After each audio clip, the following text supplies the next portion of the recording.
We hear of death row executions, but have you ever heard of someone surviving their own execution? It sounds like something from a horror film or a miracle, but it's real. This is not a story of superstition or rumor. These are true accounts of men and a few women who walked into the execution chamber, heard their sentence read aloud, felt the walls closing down, said their last words, had their last meals, and made their last prayer only to somehow end up not dying. From electric chairs that failed to spark, to lethal injections gone horribly wrong, to a teenager shot 9 times by a firing squad and still lived, this documentary brings you shocking stories of those who survived. Before we begin, make sure you hit subscribe and turn on your notifications. On this channel, we uncover the darkest, most haunting corners of real-life crime. And you won't want to miss any of our uploads. Now, let's get into the story of what happens when justice fails, even at the very end. Let's start with the most famous case of all, the teenager who was electrocuted and walked away alive. 1. Thomas Eugene Creech. There are men on death row who protest their innocence to the very end, but then there's Thomas Eugene Creech, who has never denied a thing. He is one of the most prolific killers in Idaho's history, convicted of 5 murders but suspected in as many as 42 across multiple states. He's been locked away for nearly half a century, his name fading into obscurity until February 2024, when he was suddenly in the national spotlight. Because on that day, at the age of 73, Thomas Creech walked into the Idaho execution chamber and walked out alive. It wasn't an act of mercy, he just survived. Let's delve into who he really is. Born in 1950 in Ohio, Creech's early life was laced with violence and instability. By the time he was a teenager, he was already drifting through the cracks, bouncing from juvenile facilities to city jails, drugs, petty crime, assaults. But it wasn't long before he escalated. By the 1970s, Creech had left a trail of bodies in his wake across Idaho, California, Oregon, Nevada, and Arizona, hitchhikers, roommates, strangers in hotels, even fellow inmates. He confessed to more murders than most police departments could track. Though many of those confessions were inconsistent, riddled with contradictions, or lacking evidence. Some believe he exaggerated his tally. Others believe the number might be even higher. But no one doubted the murders he was convicted for. It was in 1974. Thomas Eugene Creech was usually around the American Northwest, no fixed address. No steady work, just long stretches of empty highway and a growing taste for blood. One day, he crossed paths with Edward Thomas Arnold and John Wayne Bradford, 2 men who had picked him up while hitchhiking. In the 1970s, the practice was common. People still believed in the goodwill of strangers. But Creech wasn't just a traveler looking for a ride. According to investigators, he had already decided what he would do before the car even stopped for him. Days later, the 3 men found themselves in a remote area near Boise, Idaho. Creech claimed they were camping together, sharing drinks and casual conversation. But what happened next defied any trace of humanity. With chilling calm, Creech produced a firearm and shot both Arnold and Bradford. He didn't run. He didn't panic. He simply walked away, leaving their lifeless bodies behind in the Idaho wilderness like discarded trash. There was no clear motive. No sign of robbery, no fight, nothing, just cold, calculated murder. Later in court, prosecutors would describe it as a senseless slaughter, an execution of 2 men who had shown him nothing but kindness. He was quickly apprehended, tried, and convicted. The court sentenced him to death, a rare and decisive penalty in Idaho at the time. This sentence was later overturned to a life sentence. But Creech didn't stop killing even behind bars. In 1981, inside the walls of the Idaho Maximum Security Institution, he murdered David Dale Jensen, a disabled fellow inmate, beating him to death with a battery-filled sock. It was a chilling reminder. Even inside the system's most secure facilities, Creech remained deadly. That prison killing landed him back on death row, where he's remained for over 40 years longer than almost any other condemned inmate in America. Fast forward to February 28, 2024. After decades of appeals, postponements, and courtroom battles, the state of Idaho set a date. Creech was now 73 years old. Frail, slow-moving, and partially blind. Yet his record was undeniable. The governor signed the order. The witnesses were assembled. The final meal was served. Then came the moment. Executioners led him into the sterile, white-walled chamber and strapped him onto the table. He lay there, still and silent, as the team of medical technicians began their work. But they ran into a problem. They couldn't find a vein. They tried in his arms, then his legs, then his hands. For nearly an hour, they poked and prodded, trying to locate a suitable point for the lethal injection. 8 times they failed. Thomas Creech, the man who had killed 5, maybe dozens, survived the execution table not because the system had mercy on him, but because the system couldn't physically kill him. Eventually, the warden called it off. The execution was halted. A short time later, Creech was wheeled back to his cell, which became headlines on the news. Serial killer survives execution attempt. Idaho halts lethal injection after 8 tries. Is America's execution system broken? Creech's lawyers filed motions immediately, demanding that the state abandon future execution efforts, but Idaho's attorney general pushed back. He vowed Creech would face justice, even if the state had to switch methods. And that's exactly what Idaho began considering. If lethal injection couldn't be carried out, then what about nitrogen hypoxia? What about the firing squad? In fact, the state had already passed a law in 2022 reinstating the firing squad as a backup execution method if lethal drugs weren't available or failed. Creech might be the first person in decades to die by bullets instead of needles. Back inside the prison, Thomas Creech remains on death row. When asked how he felt about the failed execution, Thomas Creech didn't offer remorse, anger, or fear. "I've been ready to die for a long time," he said simply. 50 years in prison seemed to have numbed him to pain and even death. 2. Willie Francis. Willie is the popular teenager who survived the electrocution chair. It was a Friday afternoon in May 1946. In the death chamber at the Louisiana State Penitentiary, a 17-year-old black boy named Willie Francis was strapped into the electric chair. The room was humid. The witnesses were silent. The chair, infamously named Gruesome Gertie, had been hauled in from Angola, used before, feared always. Willie, barely 5'5" and weighing just over 100 pounds, had been sentenced to death for the murder of Andrew Thomas, a white pharmacist in the town of St. Martinville. The evidence was thin, the trial rushed. No cross-examination, no real defense.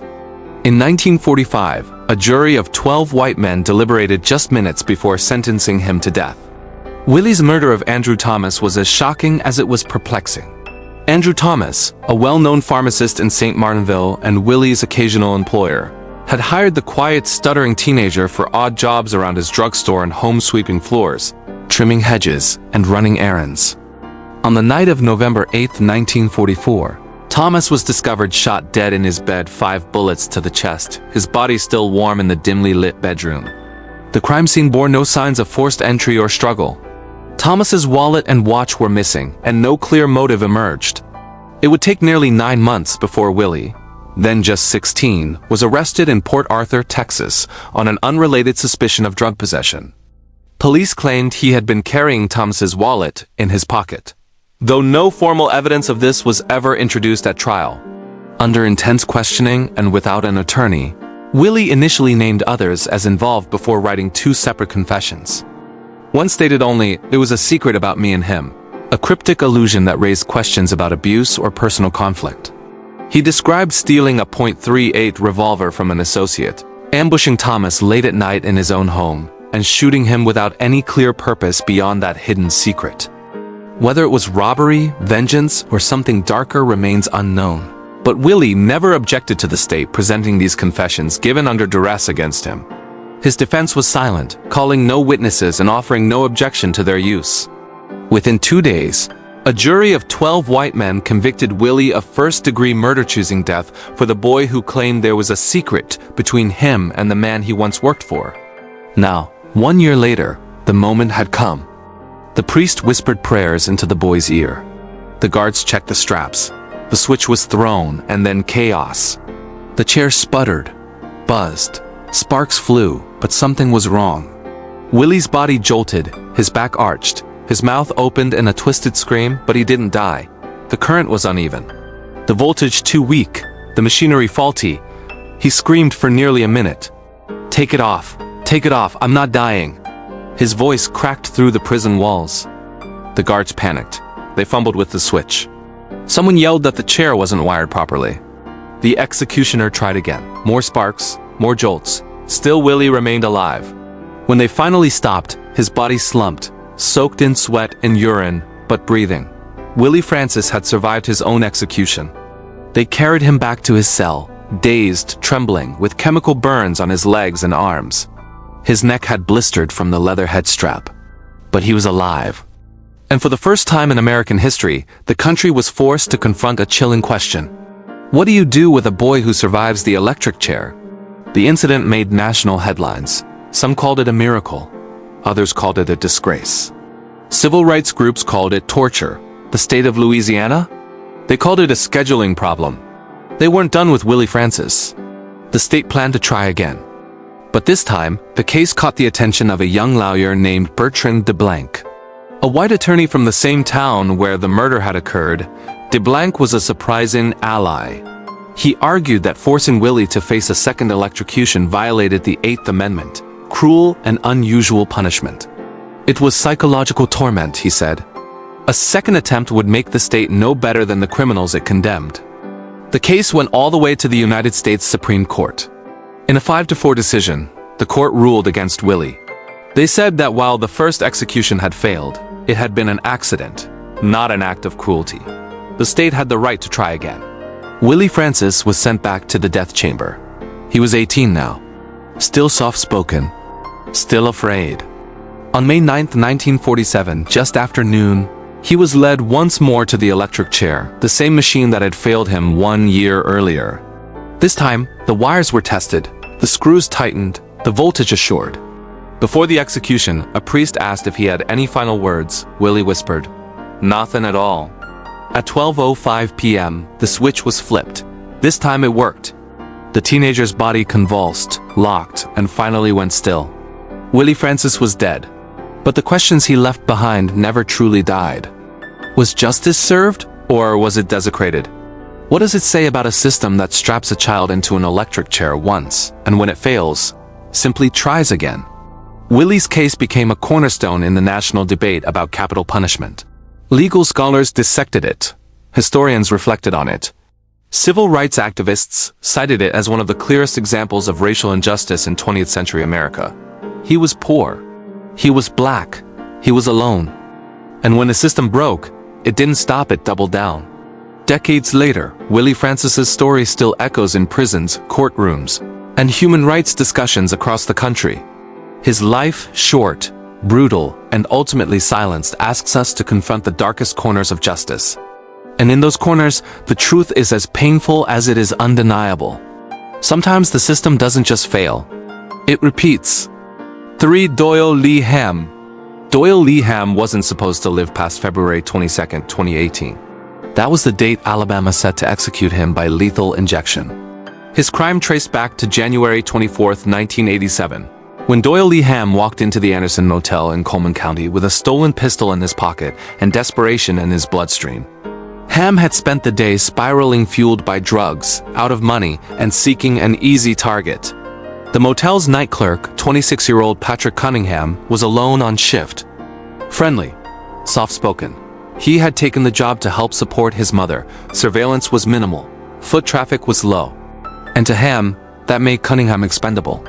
He pointed the gun, demanded money, and forced Cunningham into a small, dimly lit storage closet behind the front desk.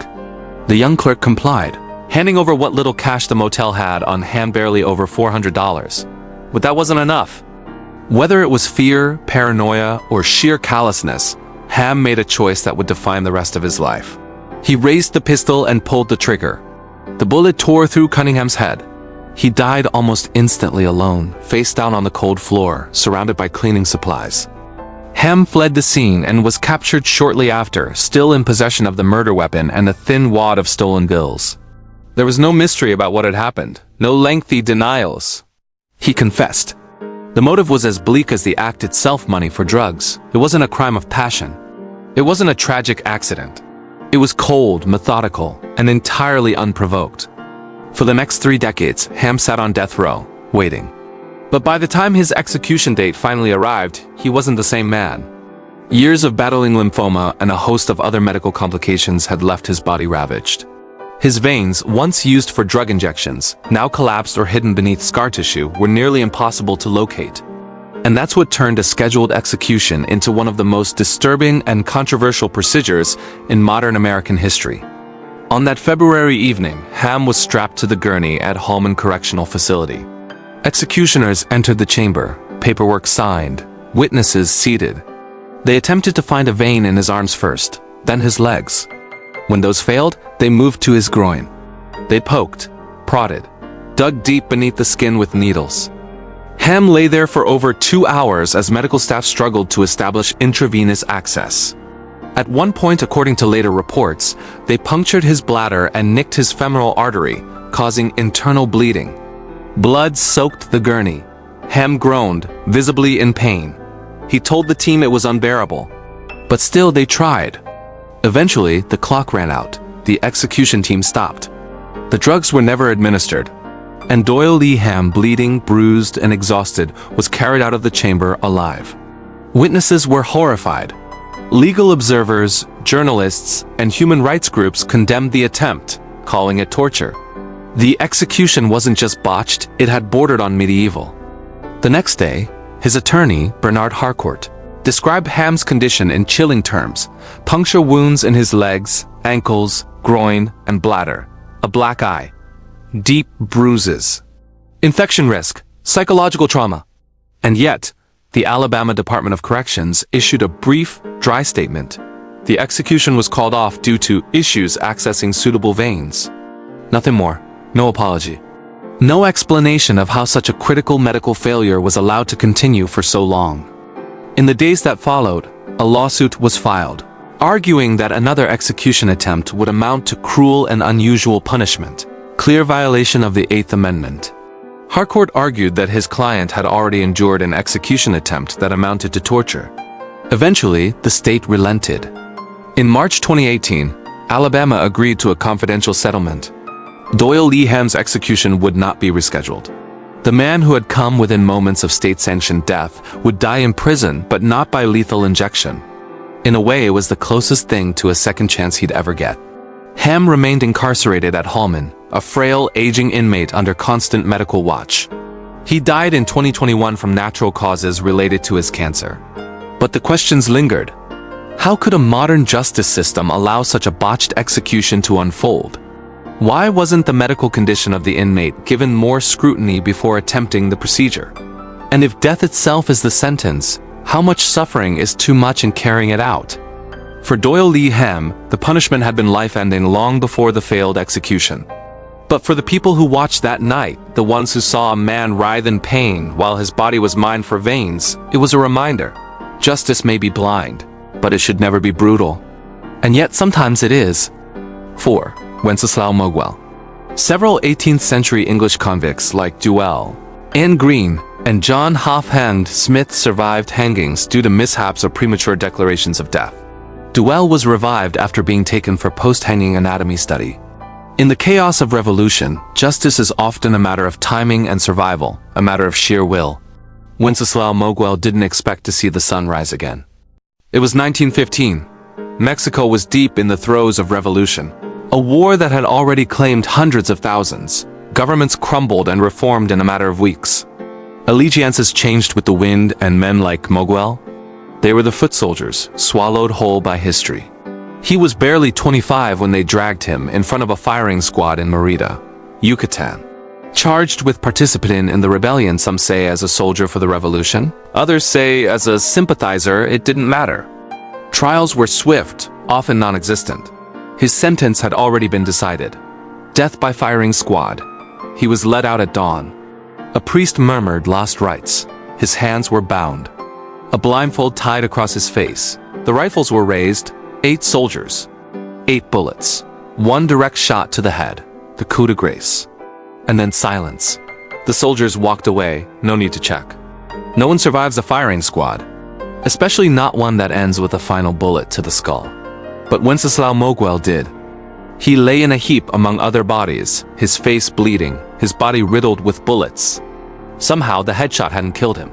The bullet had entered his jaw, tearing through his face, but missed his brain. The rest of the wounds painful, yes. Fatal?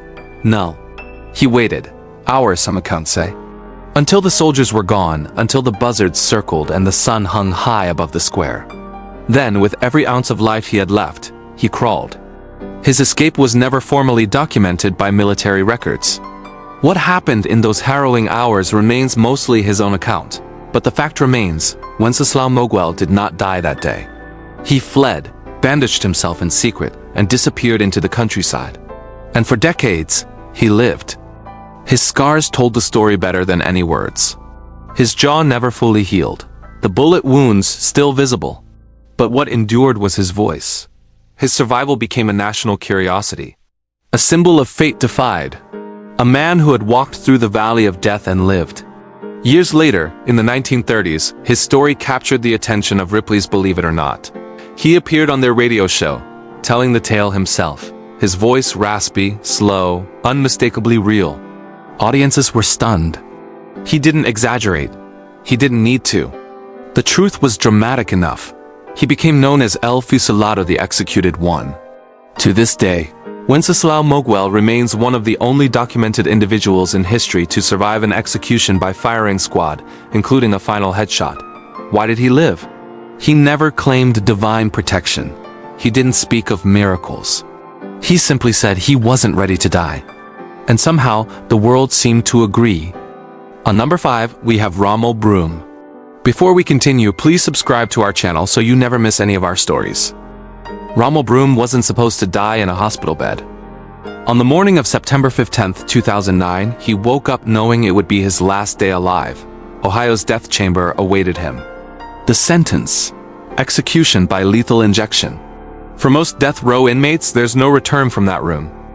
But Broom would walk out alive. For over 2 decades, Romell Broom sat on death row. His appeals were exhausted. The date was finally set. Justice, the state believed, would at last be served. But what happened in that sterile execution chamber turned into one of the most disturbing failures in modern death penalty history. The process began at 1:30 p.m. Executioners attempted to insert an intravenous line into Broom's veins, a standard procedure. But his veins, hardened and scarred from years of drug use and a life behind bars, wouldn't cooperate. One attempt, then another, and another. They moved from arm to hand to ankle to foot. Each time, Broom winced, cried out, clenched his fists. At one point, he even tried to help, turning on his side to expose a vein, desperate for the ordeal to be over. But nothing worked. The minutes dragged into hours. Needles punctured his skin again and again 18 separate times across 2 full hours. Blood pooled at the sites. One doctor hit bone. Another struck muscle. The IV never held. Witnesses reported seeing Broom sobbing. Not from fear, perhaps, but from the sheer pain of what was unfolding. This wasn't an execution. It was a failed medical procedure on full display, with state officials unsure of what to do. Finally, the call was made. The execution was halted. Romell Broom, strapped to the gurney, bleeding, exhausted, was wheeled out alive. Another U.S. inmate in modern history to survive an execution by lethal injection. And that was just the beginning. What followed was a legal storm. Broom's attorneys filed appeals arguing that a second attempt would constitute cruel and unusual punishment, a violation of the Eighth Amendment. They said what had happened wasn't just a mistake. It was torture. The state of Ohio disagreed. They planned to try again. The Ohio Supreme Court ultimately ruled that a second execution attempt wouldn't violate the Constitution, citing that Broom hadn't actually been injected with the lethal drugs, so technically, the first execution hadn't occurred. But the retry never came. Years passed. Broom remained on death row, physically scarred, mentally tormented. His case became a flashpoint in the national debate over the death penalty, raising fundamental questions. What does justice mean? Where is the line between punishment and inhumanity? Journalists and human rights observers took an interest. Broom himself spoke out, in letters and interviews describing the pain, the confusion, the feeling of being treated as less than human. He was no longer just an inmate, he was a symbol. To some of state cruelty, to others of justice denied. But in the end, no court would have the final say. In December 2020, Romell Broom died in his cell not by lethal injection, but from suspected complications of COVID-19. A virus swept through the prison, claiming him in a matter of days. And so, a man sentenced to die in 1986, who had once walked out of an execution chamber still breathing, finally died not from justice, but from disease. The story of Romell Broom remains one of the most chilling examples of what can happen when the machinery of death breaks down. When the system meant to carry out justice becomes a theater of pain, and in that moment, the question lingers. Is it justice if it can't even be delivered cleanly? Or was it a sign that the system itself, like that failed IV, was never built to work in the first place? 6. Pedro Medina and Allen Lee Davis. For decades, Florida used the electric chair nicknamed Old Sparky as its chosen instrument of execution. Cold, heavy, wooden, wires running across the head and legs. A method once considered efficient, but in time became the symbol of the state's most disturbing failures. Two men, Pedro Medina and Allen Lee Davis, were strapped into that chair. And what happened to them forced the nation to question whether the death penalty could ever be delivered cleanly, or if it ever was. Let's start with Pedro Medina. Certainly. Here is a richly detailed and immersive rewrite of the paragraph in the same narrative tone. Pedro Medina was a 35-year-old drifter, a Cuban immigrant who had slipped into the undercurrents of American life, homeless, rootless, and barely surviving. He had bounced between shelters and short stints of work, often sleeping in abandoned buildings or on benches in Florida's humid streets. At some point in his wandering, he crossed paths with Dorothy James, a retired schoolteacher living alone in a modest Orlando home. She was 52 years old, kind, religious, and known for her generosity. It was in her nature to help. When she opened her door to Medina, she saw a man in need, not a threat. But within days of letting him in, Dorothy's compassion would be paid back with horror. On April 3, 1982, smoke curled up from Dorothy's home. Neighbors called the fire department. When firefighters forced their way in, they found her body. She had been stabbed multiple times in the neck, so viciously that one of the wounds had nearly severed her trachea. The room reeked of gasoline. Investigators believed she was murdered before the fire was set, likely to destroy the evidence. Medina had fled, taking Dorothy's car, an old green Chevrolet, and some personal belongings. That car was later found abandoned in Kissimmee. Inside, investigators recovered fingerprints, Medina's. Later, under interrogation, Medina confessed. He admitted to stabbing Dorothy and setting the house ablaze. There was no sign of remorse. The case moved swiftly. In court, Medina's defense was erratic at best. At times, he claimed mental illness. At others, he insisted he was innocent and that the confession had been coerced. But the evidence was overwhelming. A jury found him guilty of first-degree murder, arson, and armed robbery, and he was sentenced to death. But the story didn't end there. Years later, long after his conviction, Medina's legal team raised questions about his mental competence and whether he fully understood the charges against him. There were debates over his grasp of English, over the quality of his defense, and even over his nationality. Was he truly a Cuban national? His lawyers argued that he was mentally ill and delusional, a man who believed he was the Prince of Egypt. Yet, the court upheld his death sentence. The crime had been too brutal, the evidence too clear. The justice system, as it stood, was unmoved by late-stage appeals. And so, 15 years after Dorothy James was murdered in her own home, Pedro Medina was led to the electric chair on March 25, 1997. At first, the process began as it always had: routine, cold, quiet. The guards prepared the straps. The warden gave the signal. The switch was flipped. But what followed shocked even seasoned observers. Sparks exploded from Medina's head. Flames leapt from the mask. Witnesses screamed. The chamber filled with the smell of burning flesh. For several seconds, it looked like his head was on fire. The current was cut. The smoke cleared. But Medina wasn't dead. That was him surviving the chair, but unlike others, the procedure did not end. They just decided to do it again. A second jolt was needed, then a third. By the time it was over, Medina's body was charred, his flesh fused to the metal. What was meant to be a swift execution had turned into a scene of horror. Officials later blamed the accident on a mechanical malfunction.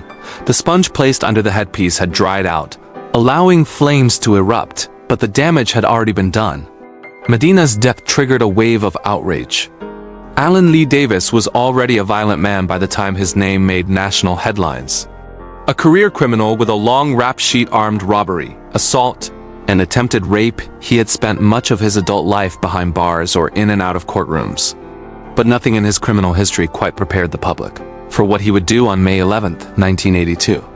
That day, Davis showed up at the Jacksonville, Florida home of Nancy Weiler, a 37-year-old mother and devout Catholic. She was home with her two daughters, Christina, just 10 years old, and Catherine, only 5. Her husband was away at work, unaware that his family's final moments were unfolding in unimaginable horror. Davis had intended to rob the Weiler home. That's what he later claimed. But what he carried with him wasn't just a plan to steal. It was a loaded .357 Magnum revolver, rage, and a capacity for violence that seemed limitless. He forced his way inside. No one knows exactly what happened next. There were no survivors to speak, but what was found in that house defied reason. Nancy had been beaten so savagely that the autopsy revealed extensive blunt force trauma to her face and skull. Blood pooled across the floor where she fell. It was later determined she died from those injuries. Her daughter Christina, just starting the 5th grade, was found nearby. Davis had shot her in the face, execution style. Catherine, the youngest, had also been shot in the mouth. She died instantly. There were signs both children had tried to flee. There was no mercy, no hesitation. Just cold, mechanical destruction of a family. The crime scene was so horrifying that even seasoned homicide detectives struggled to keep their composure. It wasn't just murder, it was slaughter, and it shocked Florida's legal system to its core.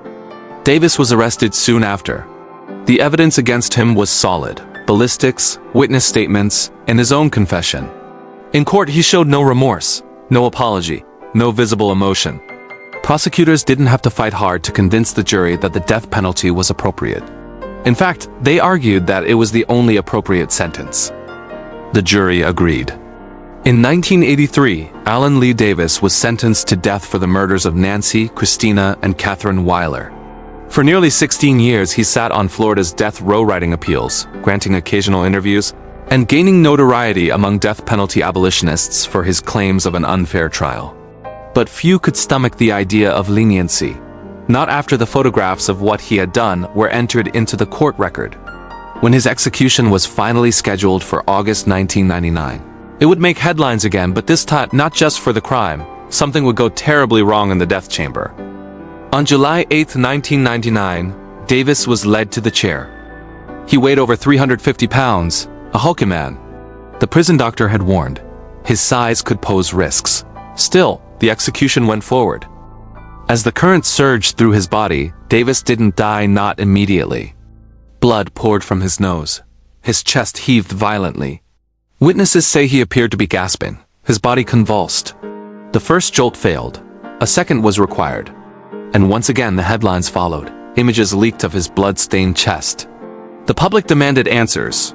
Was this justice or cruelty? The Florida Supreme Court ruled that Davis's execution had not been cruel and unusual. That a bloody nose does not equate to unconstitutional pain. But the court of public opinion was less forgiving. 2 executions. 2 horrific scenes. The Medina and Davis cases were the final nails in the coffin for Florida's electric chair. In 2000, the state adopted lethal injection as its default method of execution. But for many, the damage had already been done. These weren't just men sentenced to die. They became symbols of a justice system willing to accept brutality if it meant closure. Of a state that clung to tradition even as it ignited fire from a man's head. And for some, they became a chilling reminder that when the state kills, it doesn't always do it cleanly. We have come to the end of our list of people who survived their own execution. Don't forget to subscribe to our channel so that you won't miss any of our uploads.